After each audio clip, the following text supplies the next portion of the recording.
वीरमाता जिजाबाई भोसले वनस्पती उद्यान आणि प्राणी संग्रहालयात सर्पालय उभारण्यात येणार, त्यासाठी केंद्रीय प्राणी संग्रहालय प्राधिकरणाची मंजुरी मिळाली। येत्या काही महिन्यात सर्पालयाच्या बांधकामास होणार सुरुवात।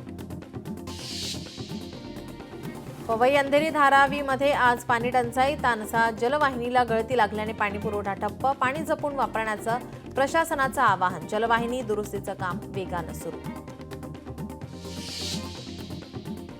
पुण्यात भारती विद्यापीठ आणि आंबेगाव येथे उद्या पाणी पुरवठा बंद। पर्वती जलशुद्धीकरण केंद्रातील तळजाई टाकी येथील मुख्य जलवाहिनीचं काम करण्यात येणार असल्याने पाणी पुरवठा बंद राहणार।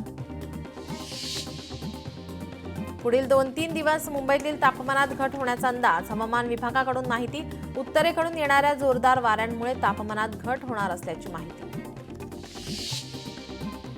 एसटीच्या गाड्या भाडेतत्वावर घेण्याच्या निविदा प्रक्रियेत मुख्यमंत्री फडणवीसांकडून गंभीर दखल। निविदा प्रक्रिया रद्द करत महामंडळाला मुख्यमंत्र्यांकडून धक्का। धाराशिवच्या तडवळा गावात भव्य रक्तदान शिबिर संपन्न। जगद्गुरू नरेंद्राचार्य महाराज यांच्या भक्त आणि परिवाराच्या वतीनं आयोजन। यावेळी मोठ्या संख्येने नागरिकांनी केले रक्तदान। उल्हासनगरात विठ्ठलवाडी वाहतूक पोलिसांकडून जनजागृती आणि आरोग्य शिबिराचं आयोजन। आमदार सुलभा गायकवाड यांची विशेष उपस्थिती। धाराशिवच्या उमरगा शहरात मकर संक्रांतीनिमित्त हळदी कुंकवाच्या कार्यक्रमात पुस्तकाचे वाण। या उपक्रमाचे सर्वत्र कौतुक।